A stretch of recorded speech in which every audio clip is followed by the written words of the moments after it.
For that hearing with the secretary. He says the deal with Iran is simply unacceptable on these terms. Sanctions relief, he says, should not precede evidence of compliance. He's Senator Rand Paul. He also wants a 14.5% cut in taxes.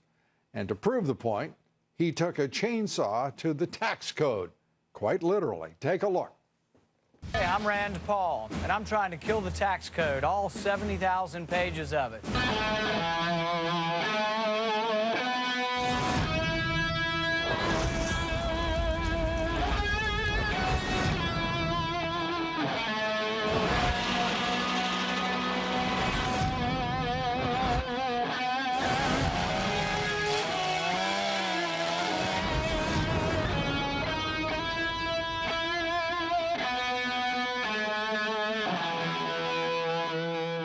Joining us, one of the 16 Republicans running for president, Senator Rand Paul, member of several key committees, including Foreign Relations and Homeland Security.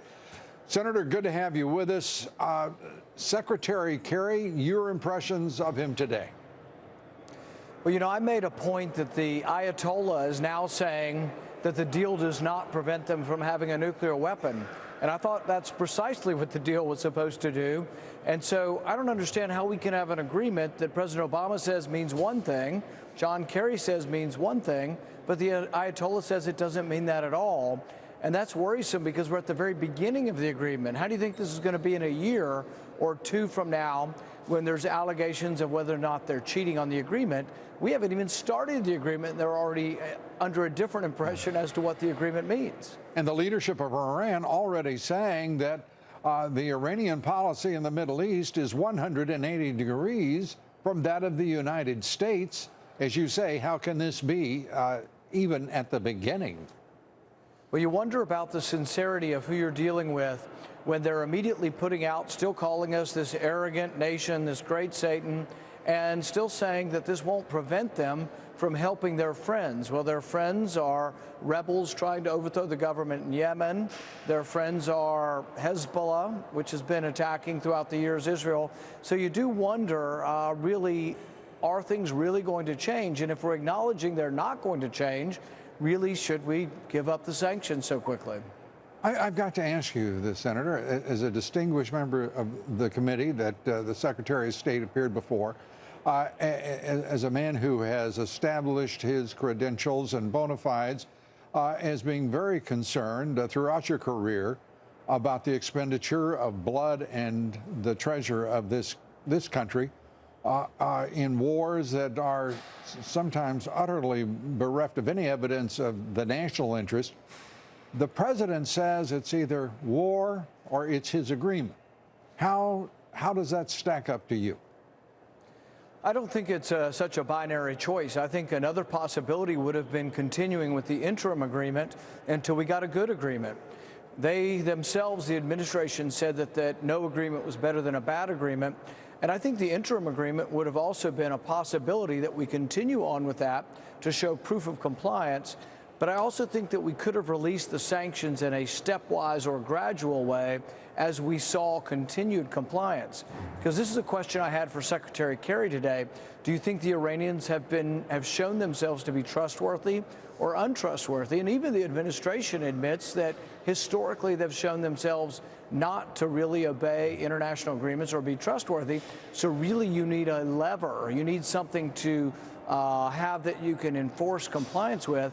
And I think that lever would have been continuing to have some of the sanctions and not releasing them all up front. And I think that's the real problem with the agreement. Let's turn to domestic policy, if we may, Senator. And the very idea that in 2015, 9 years after the 2006 McCain-Kennedy comprehensive immigration reform legislation, the debate rages, and it rages in large measure because Donald Trump had the guts to bring it up foursquare and up front. But at this point, we still have an unresolved border security commitment from our federal government, from this administration.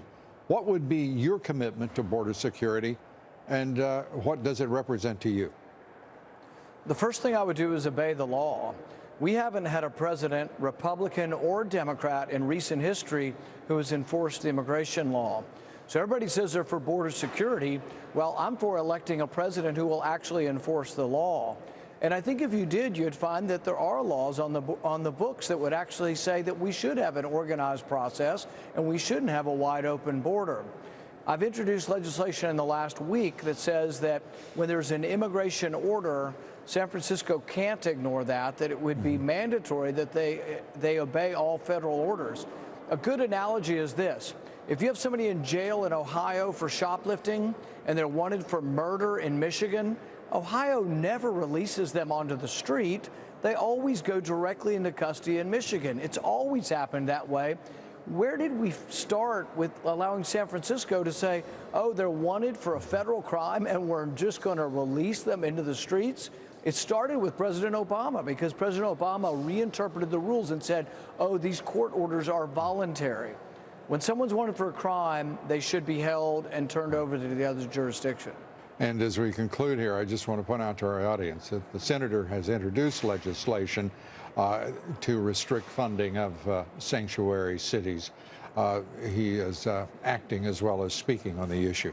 Senator, always good to talk with you. We thank you so much. Senator Rand Paul. Thanks, Dave.